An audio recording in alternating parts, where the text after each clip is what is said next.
AI tools నేర్చుకుని passive income సంపాదించాలనుకుంటున్నారా? పూర్తి వివరాలకు సంప్రదించండి.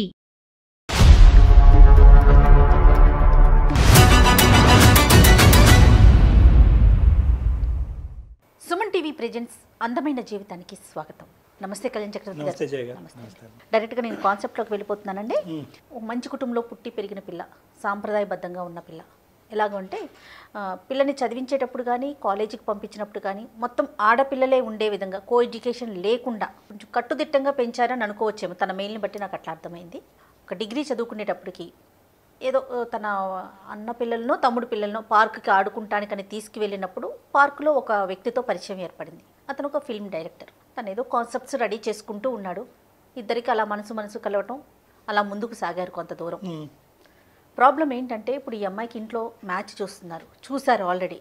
అది ఫైనల్ స్టేజ్లో ఉంది అన్నట్లుగా చెప్తా ఉంది. అంటే ఓకే చేసేసేలాగా ఉన్నారు అని. ఇతను చూస్తే ఇంకా సెటిల్ కాలేదు. సో దీన్ని నేను ఎలా ముందుకు తీసుకెళ్ళాలి, ముందు అసలు పేరెంట్స్ దగ్గర ఈ విషయాన్ని నేను ఎలా చెప్పాలి, అది ఆ అమ్మాయి సమస్య. నేనేం చేయాలి? నెంబర్ పెట్టిందండి, కాల్ చేయమనింది. మరి మీరు ఓకే అంటే నేను ఒక్కసారి కాల్ చేస్తాను కళ్యాణ్ గారు. రైట్. 23, 24 అనేసరికి డిగ్రీ అయిపోయి ఉండొచ్చేమో మేబీ, నాకు అట్లా అనిపించిందండి. హలో మానస అండి? అవునండి. నేను అందమైన జీవితం నుంచి మాట్లాడుతున్నానండి, సుమన్ టీవీ నుండి. నమస్తే అండి. నమస్తే మానస. మానస, డాక్టర్ గారికి ఇస్తున్నాను, ఒక్కసారి క్లియర్గా చెప్పండి. ఓకే అండి. రైట్. నమస్తే అండి డాక్టర్ గారు. నమస్తే అమ్మా మానస. నమస్తే అమ్మ. నువ్వు కంఫర్టబుల్గా ఉంటే ఫ్రీగా నీ బాధ అన్నది ఏంటో చెప్పమ్మా. దానికి మనం ఏమన్నా తగిన పరిష్కారం చెప్పే ప్రయత్నం చేద్దాం. చెప్పండి అమ్మా. నేను ఒక అబ్బాయిని ప్రేమించానండి. ఆ అబ్బాయి ఫిలిం డైరెక్టర్ అవ్వాలని తన అంబిషన్. నేను ఆ అబ్బాయిని ఒక గత 3 yearsగా ప్రేమిస్తూనే ఉన్నాను. 3 yearsగా మేము డీప్ లవ్ లో ఉన్నాము. నీ ఏజ్ ఎంతమ్మా ఇప్పుడు మానస? లవ్ స్టార్ట్ అప్పుడా అండి? కదమ్మా, ఇప్పుడు నీ వయసు ఎంత? ఇప్పుడు నేను 24 అండి. 24 అంటే 21 నుంచి ప్రేమిస్తున్నారు మీరు అతన్ని? 21 నుంచి అండి. అంతకు ముందు కూడా పరిచయం ఉందమ్మా? He's complete stranger to me. నేను ఆ అబ్బాయిని ప్రేమిస్తున్నందువల్ల మా ఇంట్లో వాళ్ళు ఎన్ని సంబంధాలు తెచ్చినా క్యాన్సిల్ చేసుకుంటూ వచ్చాను. మా ఇంట్లో ఎలా అంటే, అమ్మాయి అంటే ఎన్ని రిస్ట్రిక్షన్స్ ఉన్నాయి అంటే, అబ్బాయిని అసలు చూడకూడదు. చిన్నప్పటి నుంచి నాది గర్ల్స్ కాలేజ్, గర్ల్స్ స్కూల్, బయటికి కూడా వెళ్ళనిచ్చేవారు కాదండి. కానీ అనుకోకుండా ఇతనితో పరిచయం అయ్యి ఇతనితో లవ్ ఇట్స్ హ్యాపెన్ అండి. కానీ ఇప్పుడు ఇతన్ని నేను మర్చిపోలేను. కానీ ఇప్పుడు ఇంట్లో ఏంటి అని అంటే, ఒక మంచి సంబంధం వచ్చింది, ఎన్ఆర్ఐ సంబంధం. కానీ ఈ సంబంధం, ఈ మ్యాచ్ రిజెక్ట్ చేయడానికి నా దగ్గర ఆప్షన్ లేకుండా పోయిందండి. ఎందుకంటే ఈ 3 years నుంచి నేను ప్రతి ఒక్క మ్యాచ్ ని రిజెక్ట్ చేస్తూ వచ్చాను. బట్ ఈ మ్యాచ్ అనేది రిజెక్ట్ చేయలేకపోతున్నాను. అంటే వాళ్ళు ఫిక్స్ అయిపోయారు. ఇంకా ఈ అబ్బాయిని మర్చిపోలేను. అతనితో డిస్కస్ చేశారా మానస మీరు ఈ విషయాన్ని? చేశానండి. అతన్ని వచ్చి మాట్లాడమని కూడా చెప్పాను. బట్ అతను ఏమంటున్నాడు అంటే, నాకు ఒక అంబిషన్ ఉంది, అది అయ్యాక నేను వచ్చి మాట్లాడితే బాగుంటుంది. ఇప్పుడు నేను ఏం చేయకుండా వచ్చి మీ అమ్మాయిని పెళ్లి చేసుకుంటా అంటే ఎవరు ఒప్పుకోరు కదా, ఎలా మాట్లాడమంటావని చెప్పి అని అడుగుతున్నారు. 3 years పాటు జరిగినటువంటి మీ జర్నీలో ఏదో ఒక ప్రత్యేకంగా మన సాంప్రదాయంలో ఉండేటటువంటి ఒక ఆడపిల్లకి ఒక టైం లైన్ అన్నది డిసైడ్ చేసుకోవాలి కదమ్మా. అంటే ఇప్పుడు అతను డైరెక్టర్ పూర్తిగా అవ్వటానికో, లేదంటే ఫుల్ ఫ్లెడ్జ్డ్గా అతను సాటిస్ఫై అయ్యేటటువంటి డైరెక్టర్ అవటానికో ఇంకొక 15 సంవత్సరాలు పట్టచ్చు అనుకుందాం. అంటే 15 సంవత్సరాల వరకు అతను నేను పెళ్లి చేసుకోడా? 15 సంవత్సరాల వరకు నీకు వచ్చేటటువంటి సంబంధాలన్నింటినీ కూడా ఇలా కొట్టి పారేస్తూ దొంగచాటున ఈ విధంగా నడుచుకోవటం ఒకటేనా దారి? ఇది ఎప్పుడన్నా మీరు డిస్కస్ చేశారా? టైం లైన్ ఏంటి? ఒక 6 years, 5 years, ఏదో ఒక టైం లైన్ మాట్లాడుకుని ఉంటారు కదా ఈ 3 years ప్రేమాయణాలు. ఇప్పుడు సక్సెస్ అనేది టైం బట్టి ఈ టైంలో వస్తుంది అని మనం ఎలా చెప్పగలుగుతాం? చెప్పలేం. కానీ ఇప్పుడు ఇక్కడ ఏంటంటే ముడిపడినటువంటి అంశం, బహుశా అతను ఇప్పుడు పెళ్లి చేసుకున్నా, ఇంకో 15 సంవత్సరాల తర్వాత పెళ్లి చేసుకున్నా కూడా పెద్ద సమస్య కాదేమో. కానీ నీ జీవితంలో ఆ ఈక్వేషన్ లేనప్పుడు మీరు ఎప్పుడైనా కూడా అతనికి ఒక బౌండరీ గీసారా? ఎంతకాలం నేను వెయిట్ చేయాలి, ఎంతకాలం లోపల నీకు సక్సెస్ వస్తుంది, రానటువంటి పక్షంలో నేను నా తల్లిదండ్రులకు ఏమని చెప్పాలి అనేటటువంటి బౌండరీ లైన్ గీసారా మీరు? నేను కూడా అతన్ని మంచి ఫిలిం డైరెక్టర్ గా చూడాలని నా కోరిక కూడా కదండి, అది బలంగా ఏర్పడింది. సో నేను ఈ టైం వరకు అని చెప్పి నేను ఒక బౌండరీ గీయలేను కదండి. కాదు, అతని అంబిషన్ తెలుసు, అతని గోల్ తెలుసు, అతని వ్యక్తిత్వం తెలుసు. ఇవన్నీ తెలిసాక కూడా నేను అతనికి ఇలా బౌండరీ లైన్ గీస్తూ ఉండలేను కదండి. మానస, ఒకటి వినండి. మీరు బౌండరీ గీయలేరు, మీరు ఒక మంచి డైరెక్టర్ను ఊహించుకుంటున్నారు, కానీ వయస్సు ఆగుతుందా?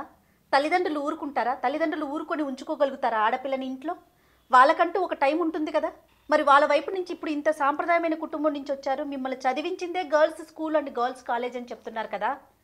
ఒక వ్యక్తిని మీరు ప్రేమించేశారు, అతనికి ఒక బౌండరీ లేదంటున్నారు, ఎప్పుడు సక్సెస్ అవుతుందో తెలియదని మీరే చెప్తున్నారు. మరి దీన్ని అసలు ఏ విధంగా మీరు అర్థం చేసుకుంటున్నారు? ఎప్పుడు అవుతుంది అని చెప్పలేను, కానీ ఖచ్చితంగా అవుతారండి. ఎందుకంటే అతనికి అంత టాలెంట్ ఉంది. ఇక్కడ చాలా వరకు నువ్వు యూనిలాటరల్గానే ఆలోచిస్తున్నావు. తల్లిదండ్రులు పెంచినటువంటి విధానాన్ని, మీ సాంప్రదాయాన్ని, మీ పద్ధతుల్ని ఇప్పుడు నువ్వేంటంటే సింపుల్గా ఏం ఆలోచిస్తున్నావు అంటే కనుక ఒక సంబంధం వచ్చింది, ఆ సంబంధం వదులుకోలేనటువంటి పరిస్థితి, అదేవిధంగా నేను ప్రేమించినటువంటి వ్యక్తిని కూడా వదులుకోలేనటువంటి ఒక్క అంశాన్ని యూనిలాటరల్గా ఆలోచిస్తున్నావు. కానీ ఈ బ్రేకింగ్ న్యూస్ మీ తల్లిదండ్రుల ముందు ఎలా బ్రేక్ చేస్తావు అనేటటువంటి అంశాన్ని ఆలోచించట్లేదు. ఈ న్యూస్ మీ తల్లిదండ్రులకు బ్రేక్ చేసిన తర్వాత వాళ్ళు మానసికంగా ఏమవుతారు అనేటటువంటి అంశాన్ని నువ్వు ఆలోచించలేదు. ఇవన్నీ ఆలోచించకుండా నువ్వు ఇంకా అతని అంబిషన్ గురించి ఎక్కువ ఆలోచిస్తున్నట్టు నాకు అనిపిస్తుంది. I'm sorry. లేదండి, అలా లేదు. నాకు ఆ సంబంధం ఇష్టం లేదు. నాకు ఇతను మనసులో ఉంచుకొని నేను అతన్ని ఎలా చేసుకుంటాను? కరెక్టే మానస. మరి అలాంటప్పుడు అతని వైపు నుంచి అయినా రెడీగా ఉందా? ఇప్పుడు మీ ఇద్దరి విషయంలో మీరు ఒక్కరే రెడీగా ఉన్నారు, అటు పేరెంట్స్ లేరు, ఇటు ఆ అబ్బాయి కూడా రెడీగా లేరు కదా. ఎన్ని సంవత్సరాలు వెయిట్ చేయగలుగుతారు?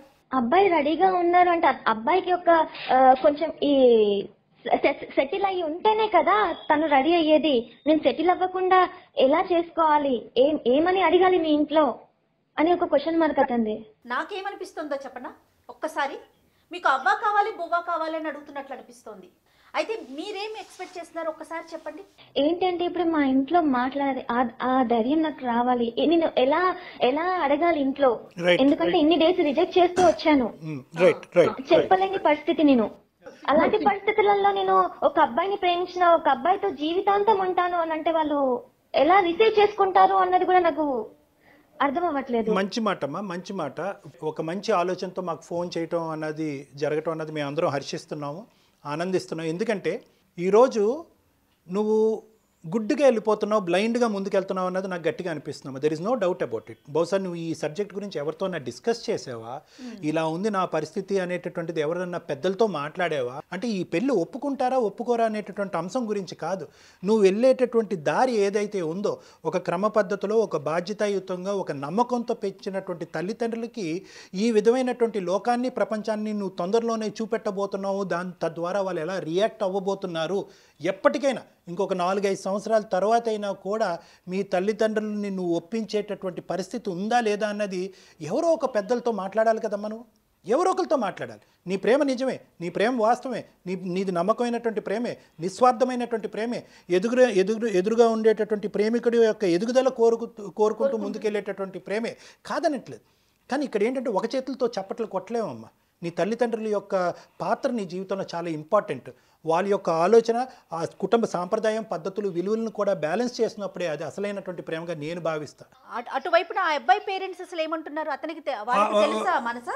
డైరెక్టర్ గారి పేరెంట్స్ ఏమంటున్నారమ్మా? కాబోయే డైరెక్టర్ గారి పేరెంట్స్ వాళ్ళ పేరెంట్స్ ఇతనికి ఎప్పుడు సపోర్ట్ చేయరండి. ఎందుకంటే ఈ ఫీల్డ్ కి వెళ్తున్నాను అంటే ఎవరు మాత్రం సపోర్ట్ చేస్తున్నారు అంటే ఎప్పుడు సక్సెస్ అవుతారు, ఎప్పుడు ఏ టైంలో ఏమవుతుంది అన్నది ఏది తెలియదు కదండి ఈ ఫీల్డ్ లో.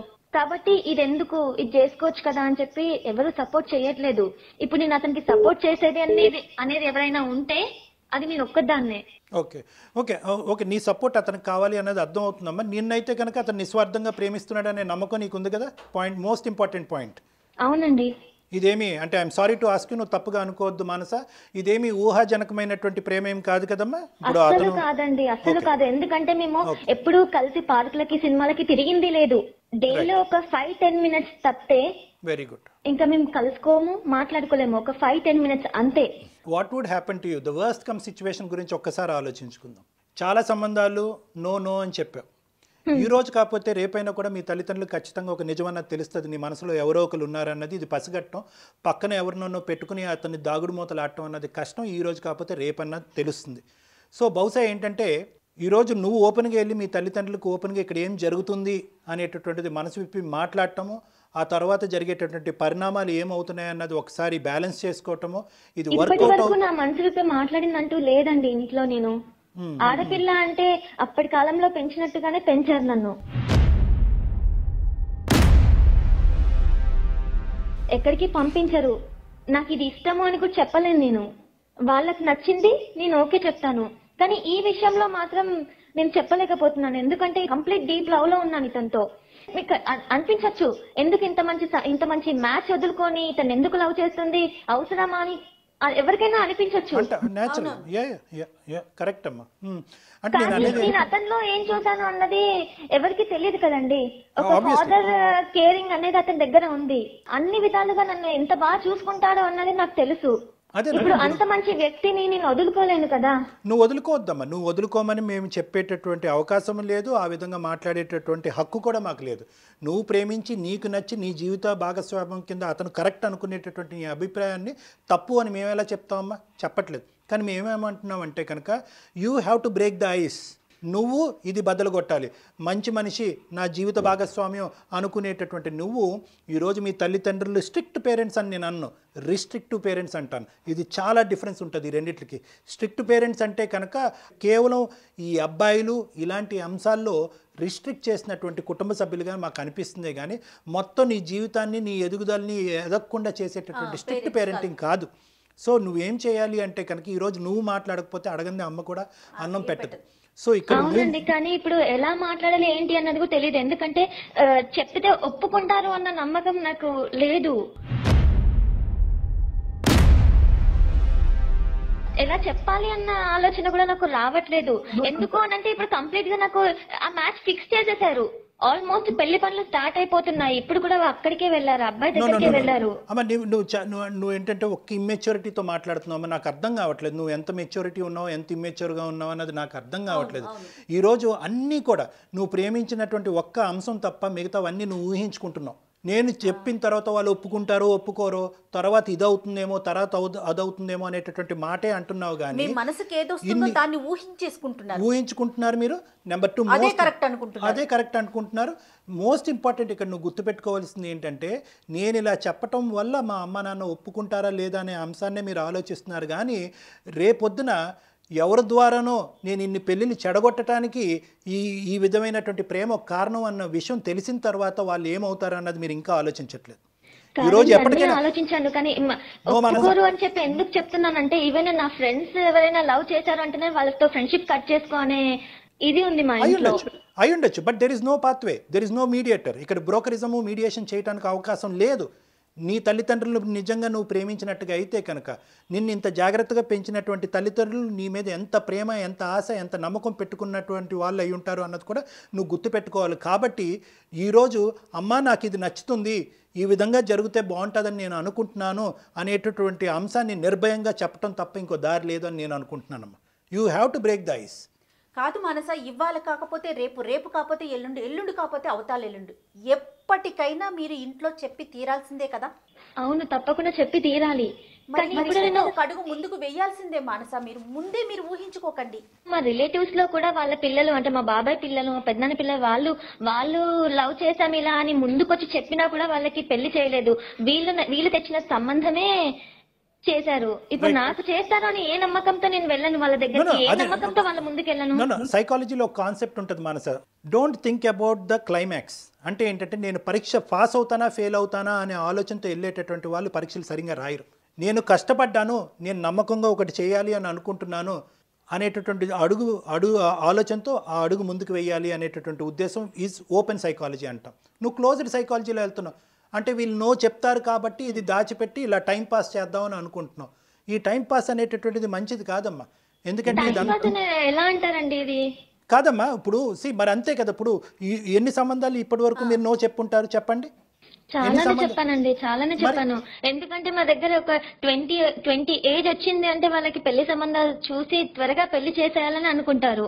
మరి ఫ్యూచర్ లో కూడా ఇంకా నో చెప్తూనే ఉంటారా మానస మీరు ధైర్యం చేయకపోతే? ఇప్పుడు నో చెప్పే సిచ్యువేషన్ కూడా లేదండి నాకు. అంటే ఇప్పుడు దానికి ఎస్ అని చెప్పేటట్టుగా నాకు ఎటు లేదు. ఇక్కడ చెప్పలేను, ఇక్కడ చెప్పలేను, అలాగే ఉంది ఇప్పుడు. ఎందుకంటే వాళ్ళు ఆల్మోస్ట్ ఫిక్స్ చేసేసారు పెళ్లిని. ఇప్పుడు నా డెసిషన్ కోసం కూడా వాళ్ళు వెయిట్ చేయట్లేదు. నేను ఇతనితో కలిసి బతకాలంటే ఏం చేయాలి అన్నదానికి మీరు ఒక సొల్యూషన్ ఇస్తారు అన్న నమ్మకంతో నేను చేశాను. కానీ ఖచ్చితంగా ఇచ్చేటటువంటి సొల్యూషన్ ఎప్పుడు కూడా చేదుగానే ఉంటుందమ్మా. ఇక్కడ కఠినంగానే అనిపించినా కూడా తప్పదు, ఆ దిక్కును పోవటం అనేది తప్పదు నీకు. ఎందుకంటే కనుక there is no magical solution. ఏదో ఒక మంత్రం వేసినట్టుగా మీ తల్లిదండ్రులకు ఒక మెసేజ్ పాస్ అవటము, ఆ మెసేజ్ పాస్ అయినటువంటి రెండో రోజుకి వాళ్ళు వచ్చి అద్భుతంగా ఈ పెళ్లిని ఓకే చేసేయటము, మీ ఇద్దరి మీద అక్షింతలు వేయటం అనేటటువంటి. ఎందుకంటే ఇక్కడ 2 చిక్కుముళ్ళు ఉన్నాయి. ఒకప్పుడు మీ తల్లిదండ్రుల దగ్గరికి వెళ్ళి మీరు ఒప్పించేటటువంటి ప్రయత్నం చేసిన కాబోయేటటువంటి డైరెక్టర్ అయినటువంటి అతను నేను డైరెక్టర్ అయిన తర్వాతే పెళ్లి చేసుకుంటాను, అది 5 సంవత్సరాలు అవ్వచ్చు 10 సంవత్సరాలతో అవ్వచ్చు అనే క్లాజ్ పెడితే కనుక మీ తల్లిదండ్రులు మళ్ళీ వెనుదిరగచ్చు. సో ఇక్కడ చాలా చిక్కుముళ్ళు ఉన్నాయి. It is not a straight forward solution. ఇక్కడ మొత్తం సినారియోలో కనిపించేటటువంటి ఒకటి ఏంటంటే నువ్వు ఆ అబ్బాయిని స్వచ్ఛంగా ప్రేమిస్తున్నావు, ఆ అబ్బాయి నిన్ను స్వచ్ఛంగా ప్రేమిస్తున్నాడు అనేటటువంటిది ఒక్కటే ఇక్కడ క్లియర్గా కనిపిస్తుంది.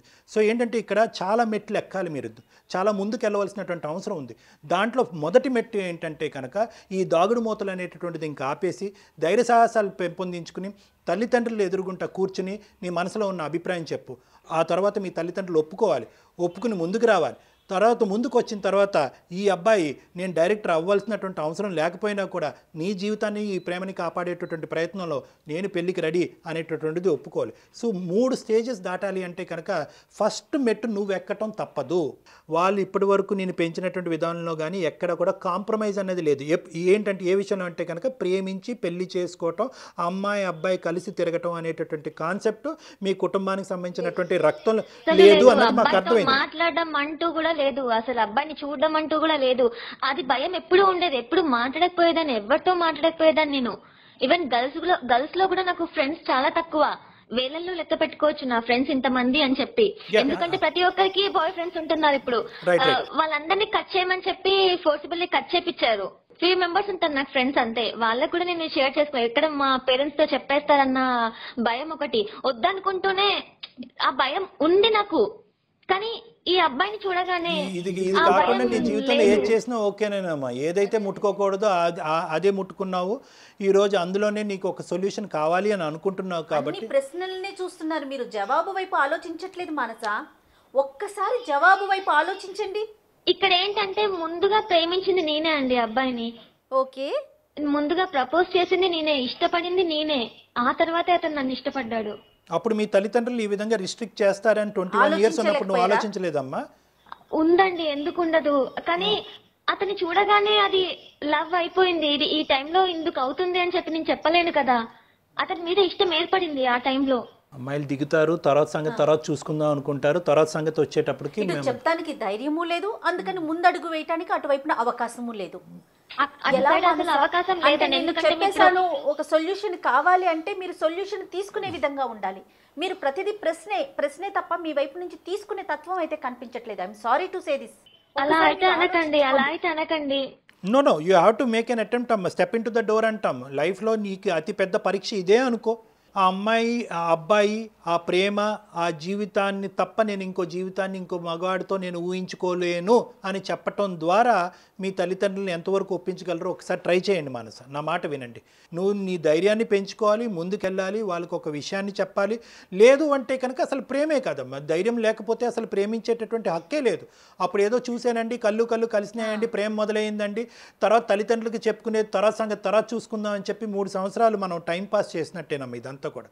సో నా ఉద్దేశం ఏంటంటే కనుక ఈ రోజు పార్కులకి సినిమాలకి తిరిగితే టైం పాస్ చేసినట్టు ఆ టైం పాస్ కాదమ్మా. అమ్మ నువ్వు తప్పుగా అర్థం చేసుకున్నావు. అంటే తల్లిదండ్రులకి దాచిపెట్టి టైం పాస్ చేయటం అనేటటువంటి అంశం అంటున్నాను. మీరేదో ఎంటర్టైన్ అయ్యారు, భార్యాభర్తల్లాగా వ్యవహరించారు పెళ్లికి ముందే అని నేను అనట్లే. అబ్బాయితో మాట్లాడితేనే ఒప్పుకొని మా ఇంట్లో ఈ అబ్బాయిని ప్రేమించాను అని చెప్పి ధైర్యం ఎలా చేయాలండి? అదే ఇప్పుడు అది ఒక్కటే దారి కనిపిస్తుంది. ఒకవేళ మీరు మా పేరెంట్స్ సిచ్యువేషన్ లో ఉన్నారు అనుకోండి, మా పేరెంట్స్ ప్లేస్ లోనే మీరు ఉన్నారు అనుకోండి, ఒక మంచి సంబంధం వచ్చింది, ఇప్పుడు మీరు ఇది చేసుకోమంటారా అది చేసుకోమంటారా ఒకసారి చెప్పండి మీరు. మీ ఇంట్లో జరిగేటటువంటి అంశాలు మా ఇంట్లో జరిగేటటువంటి అంశాలు ఇండివిజువలిస్టిక్గా ఎక్స్క్లూజివ్. ఈరోజు నేను సింపుల్గా నేను అనొచ్చు, నేను ఒకప్పుడు అదే పరిస్థితి వస్తే కనుక నేనేం చేస్తాను అని నువ్వు అడుగుతున్నావు.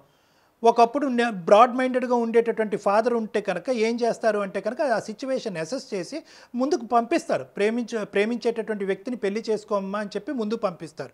మీ ఫాదర్ యొక్క మైండ్ సెట్ ఎంత బ్రాడ్గా ఉందన్నది మేము ఇక్కడ కూర్చొని అసెస్ చేయలేం కదమ్మా. లేదండి, అంత బ్రాడ్ గా లేదు. లవ్ అన్న అబ్బాయిలతో మాట్లాడడం అన్నది పెద్ద క్రైమ్ అది మా ఇంట్లో. ఈవెన్ మా మరి నీ ప్రేమను త్యాగం చేయడానికి నువ్వు రెడీగానే ఉన్నావమ్మా? ఓకే, అటువైపు అస్సలు లేదు. నా ప్రేమ నేను త్యాగం చేసుకోవాలని నేను అతను మర్చిపోయి కూడా ఉండలేనండి. ఇంకొక ప్రశ్న అమ్మా, ఒకప్పుడు మీ తల్లిదండ్రులకి చెప్పిన తర్వాత తల్లిదండ్రులు ఒప్పుకోలేదే అనుకో, నీ ప్రేమను అంగీకరించలేదు అనుకో, వాట్ విల్ యూ డూ? ఇప్పుడు ఇతను చేసుకున్నా కూడా ఇతను డైరెక్టర్ అయ్యేంత వరకు నేను చదువుకున్నా కాబట్టి నాకు జాబ్ చేసే కెపాసిటీ ఉంది. కొద్ది రోజుల వరకు నేను చేసుకోగలుగుతాను. అతను ఖచ్చితంగా అవుతాడన్న నమ్మకం కూడా ఉంది. రెండే మార్గాలు. ఒకటి మీ పేరెంట్స్ తో మాట్లాడటం, వారు ఎస్ అంటారా నో అంటారా అని చూసుకోవటం. రెండవది అతనితో మాట్లాడటం, అతని వైపు నుంచి వచ్చే సలహా ఏంటి, అతను ఏమంటాడు అనేది అతని ప్రకారం ముందుకు వెళ్ళడం. ఇవి రెండే మార్గాలు ఉన్నాయి. ఏమంటారు డాక్టర్ గారు మీరు? అంతేనమ్మా, అంతే. ఏమ్మా మానస చెప్పమ్మా, ఈ రెండు మార్గాల్లో ఏది? ఒక్కసారి మా పేరెంట్స్ వచ్చాక అందరినీ కూర్చోబెట్టి మాట్లాడడానికి నా నుంచి ఒక స్టెప్ వేస్తాను. గుడ్ లక్ అమ్మా. ఖచ్చితంగా జీవితాన్ని అందంగా మలుచుకోండి. నాకు అదే ఉందండి. నాకు అందమైన జీవితం కావాలంటే ఇది స్టెప్ వేయాలి అని చెప్పి మీరు చెప్పాక నాకు అర్థమైంది. నేను కొంచెం ధైర్యం తెచ్చుకొని నేను మాట్లాడడానికి ప్రయత్నిస్తానండి. థ్యాంక్ యూ సో మచ్ అండి. All the best. All the best అమ్మా, ఆల్ ద బెస్ట్. సుమన్ టీవీలో మీ పర్సనల్ అండ్ బిజినెస్ ప్రమోషన్స్ కోసం కింది నెంబర్ కి కాంటాక్ట్ చేయండి.